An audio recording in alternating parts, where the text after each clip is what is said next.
Sveiki, aš Miglė, šiandien sveikinuosi iš įmonės Superhau. Šiandien lankomės pas mūsų fakulteto absolventę Moniką. Keliaukim.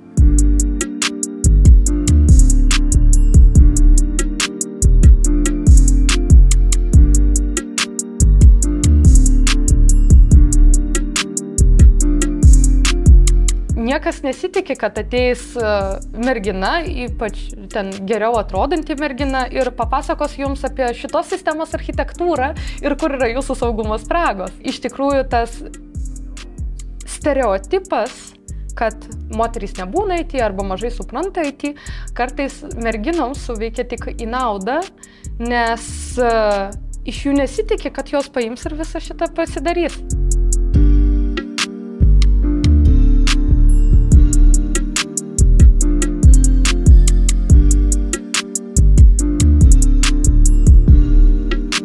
Esame įmonėje Superhau ir kalbamės su mūsų absolvente Monika. Monika yra tas pavyzdys, kuris viską spėja. Būdama studentė jau derino darbą ir studijas, šoko Lotynų Amerikos šokius ir turėjo įvairiausių kitų hobių. Šiandien ji yra įmonės Superhau projektų vadovė. Ir pakalbėsime šiandien apie tai, kas lėmė jos studijų pasirinkimą, kuo skiriasi visos informacinės studijos, nes dažnai kyla klausimų, kas ta informatika, kas tos informacinės technologijos. Tai labas, Monika. Labas, Miglė, malonu tave matyti. Malonu ir vėl, nes mes tikrai daug bendravom. Monika yra labai aktyvi studentė, dabar jau kito fakulteto, verslo mokyklos. Ir gal pradėkim nuo pat pradžių. Tu stojai į matematikos ir informatikos fakultetą. Pasirinkai informacinių technologijų studijas. Kas lėmė tavo tokį pasirinkimą? Labai geras klausimas, nes prie studijų pasirinkimo praleidau nemažai laiko, pradedant nuo 10 klasės, kai reikėjo pasirinkti studijų dalykus. Dar tais metais pasirinkimas buvo toks abstraktus, nes žinojau, kad stosiu į Vilniaus universitetą, į programą susijusią su informatika, su programavimu, bet tiksliai nežinojau kurią. Ir mačiau, kad nebūtina man dabar priimti to sprendimo, kadangi stojamasis balas sudarytas iš tų pačių dalykų mokyklinių į visas matematikos informatikos fakulteto programas. Spaudimas priimti iš tikrųjų tą sprendimą atsirado 12 klasės pabaigoje, kai atrodė, kad visai čia vėliau programą išsirinksi, vėliau. Bet tai jau tas pasirinkimas, kai už kelių mėnesių tai pradėjau giliau analizuotis kiekvieną iš tų siūlomų matematikos informatikos fakulteto programų. Ir tuo metu dar mažai apie ją žinojau, tai vadovavausi tomis skrajutėmis, kurias dalina per įvairias studijų mugės, buvau jų prisirinkusi, turėjau versijas nuo, man atrodo, 17 iki 19 metų, tai net galiu palyginti, kas keitėsi programuose per tą laiką. Tai vat, galiausiai pasirinkau informacinės technologijas ir tą lėmė kelios tokios gal pagrindinės priežastys. Na, visų pirma, tai programa yra 3,5 metų, kas skiriasi nuo visų likusių programų, kurios trunka 4 metus. Taip pat informacinių technologijų programa, kaip man pasakė tuo metu buvę kuratoriai visų šitų programų, buvo gal mažiau kompleksiška matematikos atžvilgiu, nors man pačiai gerai sekėsi matematika, bet aš taip pat galvojau, kas yra aktualiau darbo rinkai ir būtent galbūt tie informacinių technologijų ir informatikos gebėjimai ir žinios man tuo metu atrodė vertingesnės.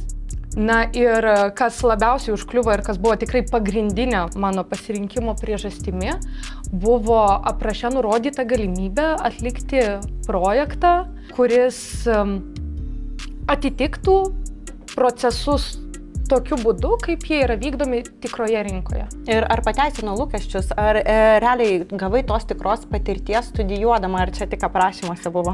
Aš sakyčiau, viršijo lūkesčius. Pirmas kursas natūraliai yra toks įvadas į tavo profesiją. Ir mano minėtas projektas, kur oficialus pavadinimas yra Problem-Based Learning pagrįstas, tai yra tu sprendi problemą darydamas projektą, jis gali būti pasirenkamas antram kursui, tai yra 2 semestrai po 15 atitinkamai kreditų ir tą pasirinkimą reikia priimti pirmo kurso pabaigoje, tai balandžio gegužės mėnesiais. Minėjai, kad antram kursui jau galėjot prisiliesti prie realios patirties, kurią gali darbuotojai matyti įmonėse. Kada pati pradėjai dirbti? Na, mano darbo patirtis prasidėjo truputį anksčiau, nuo pirmo kurso antro semestro, tai čia pradedant žiemą, pradėjau dirbti korepetitorę įmonėje Korepetitus. Dirbau ten dar tuo metu, kai įmonėje buvo 10 korepetitorių, o ne keletas šimtų. Pradirbau ten iki pusę metų ir tada pasiūlė vyresniosios korepetitorės poziciją tokią, kur turėjau korepetitorių komandą, su kuriais iš tikrųjų darbavomės, dalindavau mokinius tarp mokytojų, dėliojau tvarkaraščius, sprendžiau konfliktus tarp mokinių tėvų, jeigu tokie kildavo kada nors. Padėdavau korepetitoriams atlikti iš tikrųjų savo darbą ir savo atsakomybės vykdyti. Ir aš manau, kad ta patirtis iš tikrųjų prisidėjo prie to, ką darau savo dabartiniam darbe. O dar sakyk, kaip yra derinti darbą ir studijas? Visokių kalbų pasigirsta, kad matematikos ir informatikos fakultete studijuoti yra sunku, bet tu sugebėjai nuo pirmo kurso derinti darbą ir studijas. Tai kokio sunkumo tos yra studijos ir tada ar nekrito mokslo kokybė, kai pradėjai dirbti? Aš manau, kad viskas labai priklauso nuo žmogaus. Mano atveju, kaip sakiau, pradėjau dirbti pirmo kurso antram semestre. Iš tikrųjų, gal būčiau pradėjus net anksčiau, bet aš norėjau pasižiūrėti, kaip tos studijos atrodo, ant kiek yra didelis krūvis. Ir mačiau, kad nors krūvė tikrai yra, bet to laisvo laiko galima savo susiorganizuoti ir pasidaryti tinkamai planuojant laiką.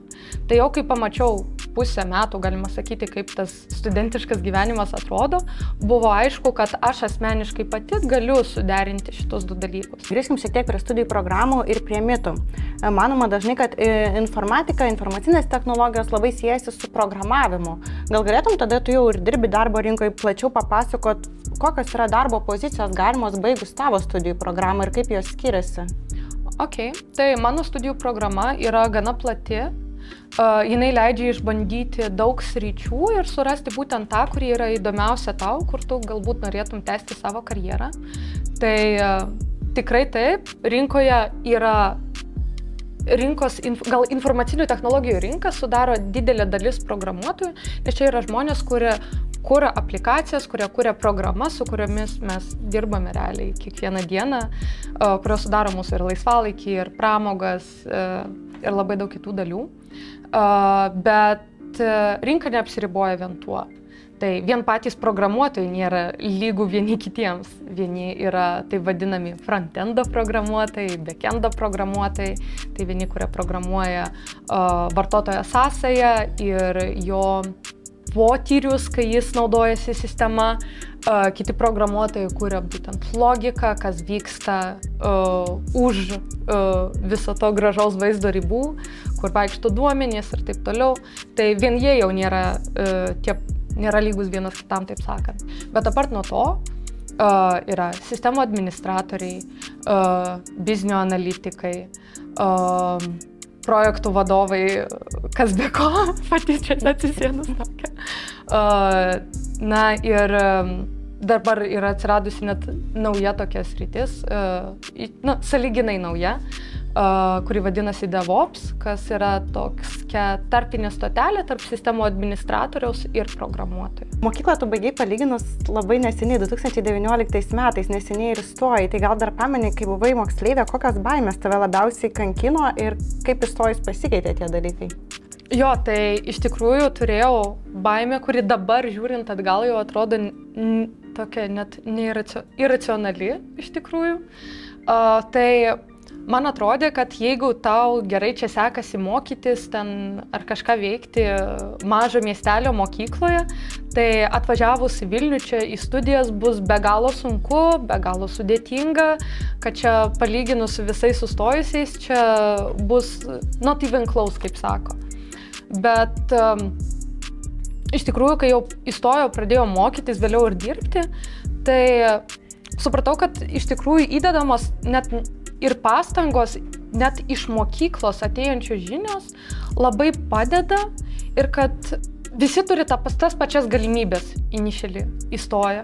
Ir kad tai, ko aš bijojau, kad iš kaimo mokyklos čia atvažiavusi visiškai kitoks lygis bus, tai pasirodė, kad ne. Dėdamas pastangas, tu gali būti ir universiteto srity pasisekti, gal tau gali, va taip suformuluosiu. Taip pat ir darbe, jeigu tu stengiasi, darai, mokaisi, tobulėjai, tai visas tas eina natūraliai.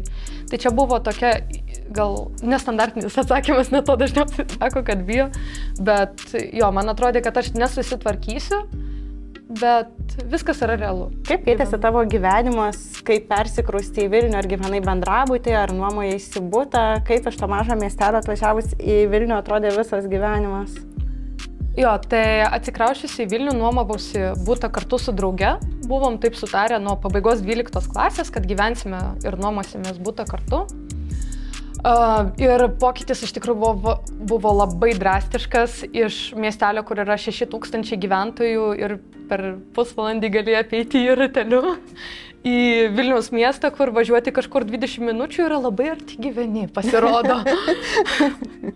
Mūsų atveju čia tu jau rajone, o ne mieste gyveni už 20 minučių. Tai jo, jautėsi tas pokytis, kas visą laiką man asmeniškai iš karto iškyla atmintyje, kai prisimenu tą studijų pradžią. Tai mokymasis naudotis viešuoju transportu. Kadangi mažam miestelėje pas mus vidinio tokio miesto transporto nėra, yra tik tarp miestiniai autobusai. Tai atvažiavus į Vilnių reikėjo išmokti naudotis. Na ir tuo atveju atvažiavau čia, man reikia universitetą, iš anksto atsikėliau. Ten neprisimenu dabar autobuso numerio, bet tebūnie 12. Išėjau į gatvę, 12 atvažiavo, super, įsėdau, važiuoju. Ir žiūriu į žemėlapį ir bandau suprasti, o kodėl aš važiuoju į priešingą pusę nuo tos vietos, kur man reikia būti. Tai pravažiavus gal 2 ar 3 stoteles į priekį, tik tada supratau, kad jis važiuoja kitų maršrutų kažkokį. Pradėjau tuo metu ant Rafija programėlės viską žiūrėdavausi, dar artinosi. Ir žiūriu, kad reikėjo į priešingą pusę įsėsti. Aš net neturėjau galvoj supratimo, kad čia į skirtingas pusės vaikščios tie autobusai. 12 ir 12 važiuoja ten, kur reikia. Tai va, tai čia mano toks ryškiausias iš tikrųjų prisiminimas iš to studijų pradžios. O kaip sekėsi susirasti naujų draugų, kurti tas naujas bendruomenės? Kada pasijauti, kad jau Vilnius yra tavo vieta? Prie Vilnius iš tikrųjų pripratau gana greitai, kaip prie miesto ir prie viso to. O kas liečia draugų ir bendravimo ratą, tai manau, kad mano vienas geriausių sprendimų buvo nuvažiuoti į Fuksų stovyklą, organizuojamą MIFE, kur yra iš tikrųjų labai puikia galimybė tokio neformalioje iš tikrųjų aplinkoje susipažinti su kitais studentais, pabendrauti. Jie irgi pirmakursiai, jie taip pat ieško draugų ir iš tikrųjų labai daug mano dabartinių net draugų ir pažįstamų atėjo būtent iš to renginio, iš tos patirties. Na ir žinoma, jau kai pradedi studijuoti, nes į tą stovyklą tikrai važiuoja ne visi, jau kai pradedi studijuoti, pradedi daugiau bendrauti su savo grupiokais, su kursiokais ir natūraliai iš tikrųjų labai susiformuoja, su kuo tu suvaibini. Minėjai, kad pas jūs studijų procese buvo tas projektas, kur dirbot grupėmis. Taip. Kaip atrodė tas darbas IT grupėse? Labai iš tikrųjų gerai, kad paklausei.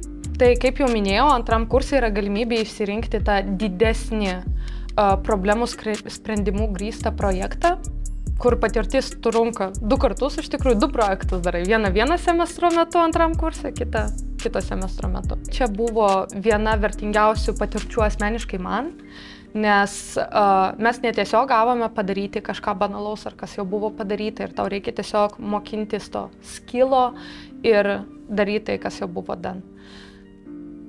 Šitas projektas skiriasi tuo, kad tu gauni problemą.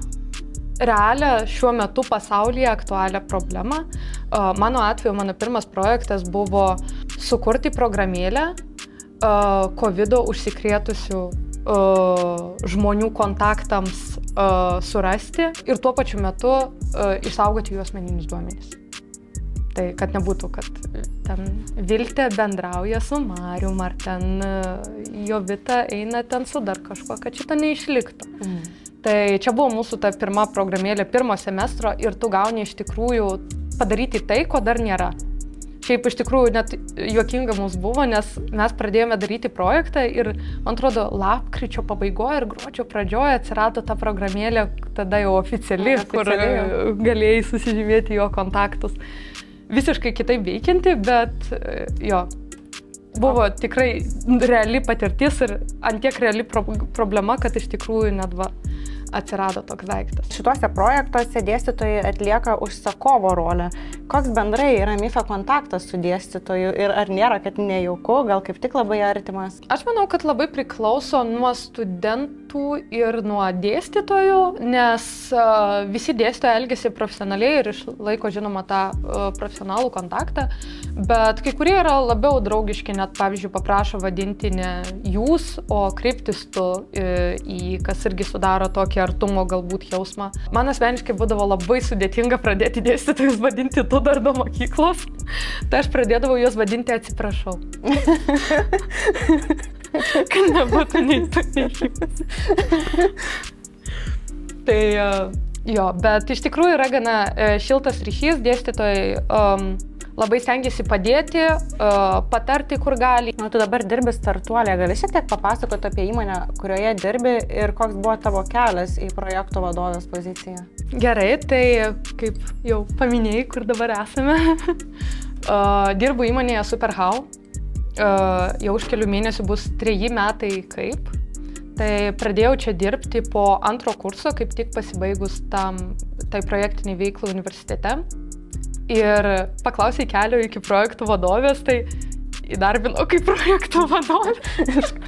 Nežinau, kaip geriau sakyti, bet manau, kad čia prisidėjo visų pirma patirtis iš to projektų sprendimų grįsto projekto vykdymo, kadangi vienas mano kolegų taip pat yra dėstytojas matematikos informatikos fakultete, kuris dažnai pastebėjęs gabius arba potencialą rodančių studentus, ateityje pakviečiu juos taip pat prisijungti prie įmonės kaip galimybę, arba ne tai, kad net prisijungti, bet ateiti į darbo pokalbį. Gal taip tinkamiau yra. Tai aš tuo metu, kai darbinausi į Superhow, jau buvau pradirbus virš metus. Metus buvau pradirbusi vyresniosios korepetitorės pozicijoje. Tuo metu komanda buvo užaugus iki virš 100 korepetitorių. Aš nežinau, ar kažkas išskyrus mane visų vardų žinojo. Bet jo, tai aš manau, kad prisidėjo faktas, kad aš turiu jau darbo patirties vadovavimo srityje. Tada prisidėjo tas, kad jis matė, kaip dirbu prie tų projektų. Na ir aš turėjau jau prieš tai ir IT patirties, nes vasarą po 1 kurso ten susiorganizavau SEBanke praktiką, jaunimo laboratorija vadinosi. Tai gavosi, kad iš karto į jaunesniosios projektos vadovės tiesa poziciją įdarbino. Dar vienas labai svarbus klausimas yra, kodėl tu pasirinkai studijuoti magistro studijas? Nes atrodo, baigiai bakalaurą, baigiai labai gerais pažymiais, turėjai tokį stiprų dalyką, kurį gavai ir patirties, ir žinių, turi darbą, kam tau magistras? Kam man magistras? Iš tikrųjų, aš kelis mėnesius galvojau, ar aš čia noriu to magistro, ar ne, gal man čia nereikia, taigi darbo rinkoje galima ir be bakalauro čia apsieiti, kam čia dar magistras. Bet pradėjau galvoti, kad man iš tikrųjų, kaip projektų vadoviai, čia jau iš asmeninės patirties, galbūt biški trūksta tos by the book projektų vadybos patirčių žinių. Būtent to aš galbūt ir atėjau magistratūrą, nes gal kontekstui dabar verslo mokykloje studijuoju tarptautinę projektų vadybą pagal tą, ką dabar dirbu. Tai aš iš tų žmonių, kurie labai tiki, kad teoriją galima derinti praktikoje. Ir mano atveju čia gavosi taip, kad aš jau pradėjau gauti praktiką ir pajaučiau spragą tos teorijos, gal kaip turėtų būti idealiu atveju. Nes jo, viskas ateina su patirtim ir tu darai tuos dalykus, tau gali viskas sektis, bet kai tu žinai tą idealų variantą, tu žinai, kur galima pastumdyti, kad būtų idealiausias variantas būtent tavo komandai, tavo įmoniai ir patobulinti kažką ten, kur dirbi dabar. Toj vietoj, kuri rūpi tau iš tikrųjų. Kai studijavai, tavo grupiokų daug dirbo, ar reikėtų klausti, ar buvo nedirbančių? Reikėtų klausti, ar buvo nedirbančių iš tikrųjų. Ne nuo 1 kurso. 1 kurse dirbo vienetai nuo pat pradžių, bet jau antrais metais, kai tu įgauni tas bazinės žinias, jau dauguma pradeda eiti į praktikas įvairiose įmonėse. Labai dažnai po tų praktikų įmonės pasiūlo ir darbo vietą jau pastovę. Kažkur nuo antro kurso jau dirba dauguma, trečiam, sakyčiau, dirba beveik visi. Kaip suprantu, tau darbas studijoms netrukdė, nes tu ir labai gerai baigei universitetą. Jo, čia nežinau, ar nenuskambės kaip pagyros, bet baigiau su cum laude diplomu. Tai raudonų diplomų, kas nežino cum laude termino, nes aš nežinojau, kai stojau, kad čia tai vadinasi. Sakyčiau, kad netrukdė. Aš manau, čia labiau nepagera motyvacija, kad įmanoma suderinti į darbą ir studijas ir netgi pasiekti labai gerus rezultatus. Jo, tikrai įmanoma. Viskas yra susijęs su tuo, kaip tu dėliojasi savo prioritetus, kaip susiplanuoji laiką ir ar tu paaukoji, nežinau, 2 valandas scrollinimo per dieną, ar tu paaukoji 2 valandas pasimokinimo per dieną. Tai viskas labai priklauso nuo žmogaus. Jūsų grupiai daug buvo merginų, kai studijavot? Gal patikslinsiu grupiai ar programai? Visoj programai. Ok, tai programoje buvo 60 žmonių, tai pas mus įstojo gal 12 ar 13 merginų, kažkas tokio, tai mūsų programa iš tikrųjų tuo metu dar atrodė, kad daug. Dabar, kiek kalbu su dabartiniais studentais, tai jau tendencija kyla merginoms stoti į šią programą. Bet pas mus buvo apie 12-13 ir taip suėjo, kad mano konkrečiai grupiai buvo jų dauguma, gal 7 ar 8 pas mus merginas buvo ir kitose po 2-3, tai mažiau. Iš tikrųjų net mums sakė, kad stebisi, kad čia buvo visai daug merginų palyginus su metais prieš tai. Tai labai iš tikrųjų net man smagu buvo matyti tą tendenciją, kad vis daugiau merginų renkasi tą karjerą informatikos ir matematikos srityje, kur dar prieš, nežinau, 10-12 metų buvo retenybė pamatyti programuotoją merginą. Ko palinkėtų merginoms, kurios galbūt norėtų stoti į IT, bet jas kankina kelios baimės? Viena iš tų, kad tai per daug vyriška, kita galbūt, kad tai per daug sausa. IT nėra lygų programavimas. Jo, čia yra nemaža to dalis, bet turime merginų, kurios dirba su biznio analitika, kurios kalbasi su klientais, surenka iš juos reikalavimus ir išverčia juos į techninę kalbą, į techninius reikalavimus. Tai čia iš tikrųjų yra labai nemaža ir iš tikrųjų svarbi IT dalis, kuri iš savęs net neturi programavimo, galima sakyti. Tai dėl sausumo galima nesijaudinti, tikrai yra labai daug sričių, iš kurių galima išsirinkti. Kas liečia profesijos vyriškumą, tai čia nėra ko baimintis, čia vien privalumas. Kaip merginai vyriškoje srityje, čia gal taip nuskambės įdomiai, bet yra lengviau padaryti įspūdį. Niekas nesitikė, kad ateis mergina, ypač ten geriau atrodanti mergina, ir papasakos jums apie šitos sistemos architektūrą ir kur yra jūsų saugumo spragos. Tai iš tikrųjų tas stereotipas, kad moterys nebūna IT arba mažai supranta IT, kartais merginoms suveikia tik į naudą, nes iš jų nesitikė, kad jos paims ir visą šitą pasidarys. Tai tikrai drąsiai skatinu stoti į šią programą, ne tik į šią programą, bet šiaip į šią sritį gal informacinių technologijų, nes galimybės yra labai plačios ir toms, kad vis vien bijotų, tarkim, vyriškos gal kompanijos aplink nuolatos, tai moterų čia vis daugėja, tai nebijoti, stoti ir būti būtent ta karta, kuri paims ir sugriaus šitą stereotipą. Ačiū tau už pokalbį. Ačiū tau.